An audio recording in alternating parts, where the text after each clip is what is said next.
سبحان اللہ وبحمدہ سبحان اللہ العظیم سبحان اللہ وبحمدہ سبحان اللہ العظیم۔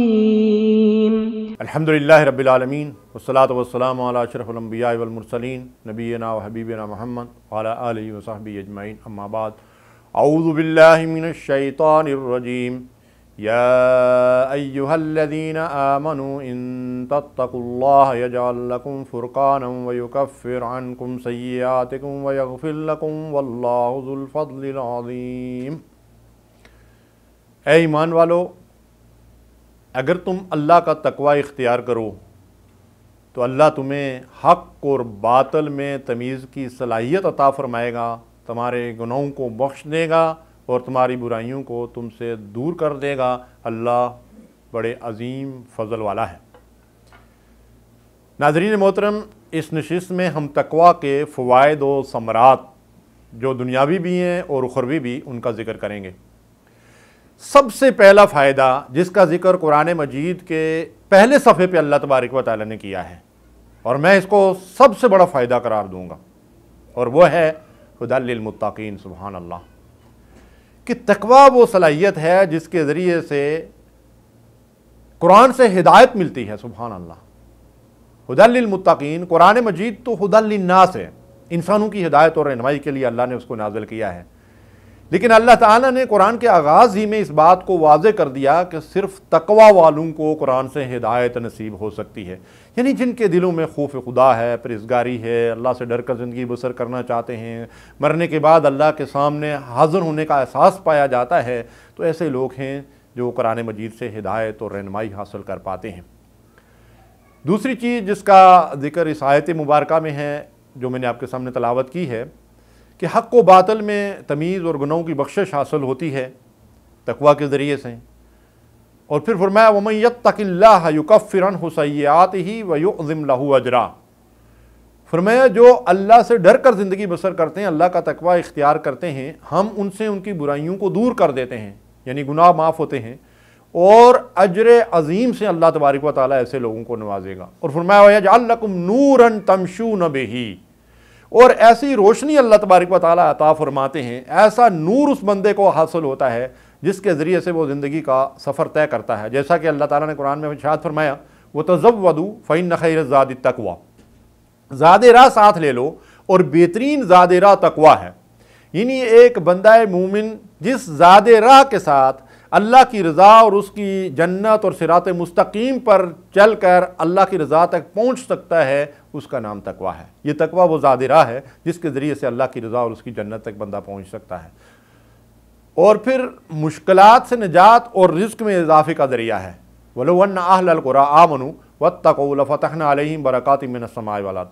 اللہ ارشاد فرماتے ہیں کہ اگر بستیوں کے رہنے والے ایمان اور تقوی کی روش اختیار کرتے تو ہم آسمانوں سے بھی ان کے لیے رزق برساتے اور زمین بھی ان کے لیے رزق اگلتی۔ سبحان اللہ، یعنی ایمان کے بعد اگر تقوی کی روش اختیار کی جائے، اور تقوی کی وضاحت اس سے پہلے ہو چکی ہے، اور پھر فرمایا وَمَن يَتَّقِ اللَّهَ يَجْعَل لَّهُ مَخْرَجًا وَيَرْزُقْهُ مِنْ حَيْثُ لَا يَحْتَسِبُ۔ ارشاد فرمایا جو اللہ سے ڈرتے ہوئے زندگی بسر کرے گا، یعنی اللہ کا تقوی اختیار کرے گا، يَجْعَل لَّهُ مَخْرَجًا، تمام مشکلات سے اللہ تبارک و تعالیٰ اس کو نکلنے کا راستہ دیں گے، وَيَرْزُقْهُ مِنْ حَيْثُ لَا يَحْتَسِبُ، اور وہاں سے اللہ اس کو رزق بہم پہنچاتا ہے کہ جہاں سے اس کا وہم و گمان بھی نہیں ہوتا۔ سبحان اللہ۔ فرمایا وَمَن يَتَّقِ اللَّهَ يَجْعَل لَّهُ مِنْ أَمْرِهِ يُسْرًا، فرمایا کہ اللہ اس شخص کے جو متقی اور پرہیزگار ہوتا ہے، اللہ سے ڈر کر زندگی بسر کرتا ہے، تقوی والا ہوتا ہے، اسے ہر کام میں اللہ تبارک و تعالیٰ سہولت دیتا ہے۔ اور اسی طرح اللہ تبارک و تعالیٰ نے عزت اور شرف اور بزرگی کا ذریعہ بھی تقوی کو قرار دیا۔ فرمایا اِنَّ أَكْرَمَكُمْ عِندَ اللَّهِ أَتْقَاكُمْ، اللہ کے نزدیک بزرگی کا معیار عہدہ، منصب، جائیداد، دنیا کا مطلب یہ ہے کہ معاملات نہیں ہیں، بلکہ اللہ کے نزدیک بزرگی کا معیار کیا ہے، عزت کا معیار کیا ہے، کہ اللہ کے نزدیک تقوی والے ہی جو ہے وہ بزرگی والے ہیں۔ اسی طرح نبی کریم صلی اللہ علیہ وسلم نے بھی اس تقوی کو ہی معیار قرار دیا، اور فرمایا کہ عربی کو اجمی پر، اجمی کو عربی پر، کالے کو گورے پر، گورے کو کالے پر کوئی فضیلت حاصل نہیں ہے الا بالتقوی، مگر تقوی کے ساتھ۔ جس کے اندر تقوی ہے وہ کالا ہے، برا ہے، قطع نظر سے لولا ہے، لنگڑا ہے، اندھا ہے، نابینا ہے، بینا ہے، اس سے کوئی غرض نہیں اللہ تبارک۔ اگر اس کے اندر تقوی ہے، پرہیزگاری ہے، خوف خدا ہے، تو اللہ کے نزدیک اس کا مرتبہ جو ہے وہ بلند ہے، اعلیٰ ہے، اور جب اللہ تبارک و تعالیٰ اسے جنت میں داخل کرے گا تو وہ ہر لحاظ سے کامل اور مکمل اور حسین اور جمیل انسان ہوگا۔ سبحان اللہ۔ تو تقوی کا معیار جو ہے اللہ تبارک و تعالیٰ کے نزدیک بزرگی اور عزت کا معیار کیا ہے؟ تقوی ہے۔ اسی طرح اللہ تبارک و تعالیٰ نے اعمال کی قبولیت کا ذریعہ بھی تقوی کو بتایا، انما یتقبل اللہ من المتقین، کہ اللہ تقوی والوں کے اعمال کو قبول کرتا ہے۔ یعنی دل کے اندر پرہیزگاری ہوگی، اخلاص ہوگا، اللہ کی رضا مطلوب ہوگی تو ہمارا عمل اللہ کے ہاں قبول ہوگا۔ اس کا مطلب یہ ہے کہ اگر دلوں میں تقوی نہ ہو تو انسان کا عمل اللہ کے ہاں جو ہے قبول نہیں ہوتا۔ جیسا حابیل اور قابیل کی جو قربانیاں تھیں ان کے حوالے سے ہی یہ آیت مبارکہ آئی ہے، تو ایک کی قربانی قبول ہوئی اور دوسرے کی قربانی قبول نہیں ہوئی، تو جس کی قربانی قبول نہیں ہوئی دوسرا بھائی اس سے کہتا ہے کہ انما یتقبل اللہ من المتقین، اللہ تقوی والوں کے عمل کو قبول کرتا ہے، تو تم اپنے دل کے اندر تقوی اور پرہیزگاری پیدا کرو۔ اس طرح اللہ نے فرمایا کہ دشمنوں کے نقصانات سے بچنے کا ذریعہ بھی تقوی ہے، وَإِن تَصْبِرُوا وَتَتَّقُوا لَا يَضُرُّكُمْ كَيْدُهُمْ شَيْئًا۔ ارشاد فرمایا کہ اگر تم صبر و استقامت کا مظاہرہ کرو اور تقوی اختیار کرو تو دشمن کی چالیں تمہیں کچھ بھی نقصان نہیں پہنچا سکتی۔ آج ہم دشمنوں سے خوفزدہ رہتے ہیں، دراصل ایمان کی کمزوری ہے، دلوں کے اندر تقوی اور پرہیزگاری نہیں ہے۔ جن کے دلوں کے اندر تقوی اور پرہیزگاری اور اللہ سے تعلق مضبوط تھا وہ دشمن سے خوفزدہ نہیں ہوتے تھے۔ عذاب الہی سے بچنے کا ذریعہ بھی تقوی ہے، انجینا الذین آمنوا وکانوا یتقون۔ جن قوموں کے اوپر، جن افراد اور گروہوں کے اوپر اللہ نے عذاب نازل کیا، فرمایا ان سے وہی لوگ بچائے گئے جن کے دلوں کے اندر تقوی تھا، پرہیزگاری تھی۔ ولایت کو ہم بہت بڑا اللہ کا انعام سمجھتے ہیں، الا ان اولیاء اللہ لا خوف علیہم ولا هم یحزنون۔ اکثر علماء کرام اس آیت مبارکہ کو تلاوت کرتے رہتے ہیں کہ اولیاء اللہ جو اللہ کے دوست ہیں انسانوں میں سے، ان کے لیے کوئی خوف نہیں، کوئی غم نہیں ہے۔ لیکن وہ ہیں کون لوگ؟ اللہ فرماتا ہے الذین آمنوا وکانوا یتقون۔ اولیاء اللہ کون ہیں؟ اللہ کے دوست کون ہیں؟ جو ایمان لاتے ہیں اور اس کے بعد تقوی کی روش اختیار کرتے ہیں، اللہ کی نافرمانیوں سے اپنے آپ کو بچاتے ہیں، ہر حال میں اللہ سے ڈرتے ہوئے زندگی بسر کرتے ہیں، اللہ کی محبت کے جذبے سے سرشار ہو کر اس کی نعمتوں کی شکر گزاری میں زندگی بسر کرتے ہیں، آخرت میں جواب دہی کا احساس ان کے اندر پایا جاتا ہے۔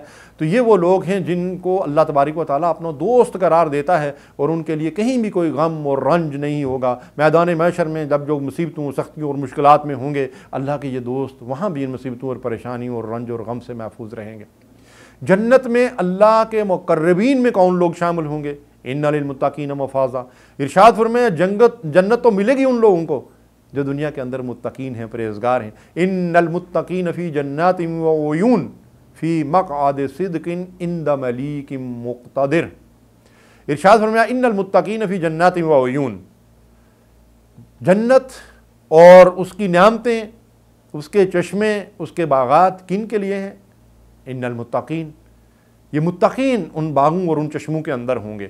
اور ارشاد فرمایا کہ ایک بہت بڑا انعام جو اللہ تعالیٰ ان کو عطا فرمائیں گے وہ کیا ہے؟ ان المتقین فی جنات ونہر، کہ بے شک جنتی باغات میں اور نہروں میں عیش و عشرت کی زندگی بسر کر رہے ہوں گے، فی مقعد صدق عند ملیک مقتدر، اور بڑے ذی اقتدار بادشاہ کے پاس سچی عزت کی جگہ۔ یعنی اللہ کے مقربین میں وہ لوگ شامل ہوں گے جو دنیا میں تقوی اور پرہیزگاری اور خوف خدا کے ساتھ زندگی بسر کرتے تھے۔ اللہ تبارک و تعالی ہمیں بھی یہ صفت نصیب فرمائے۔ وصلی اللہ علی نبینا محمد۔ اللہم صلی علی سیدنا محمد وعلی آلہ وصحبہ وسلم۔ اللہم صلی علی سیدنا محمد وعلی